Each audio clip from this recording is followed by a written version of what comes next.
Welcome to Sonny's, the car wash factory. I'm Bob Fox. A question we often hear is, how do I maintain proper pressure on my one or high pressure units, and what's the maintenance involved?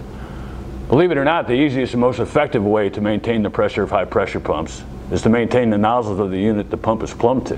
The first thing a lot of operators will do when experience a pressure loss is to make an adjustment to the unloader. While it may temporarily work, as nozzles wear further, the issue will continue to worsen until properly addressed. Conversely, clogged nozzles can create spikes in pressure, as now you're trying to force the same flow rate through less nozzles. As far as maintaining the pumps, they require two things: plenty of water and oil. Most pump manufacturers have their own brand of oil that they prefer that you use. If you choose not to use their brand, however, a synthetic 30-weight non-detergent motor oil is your best option. Check the oil frequently and change it annually.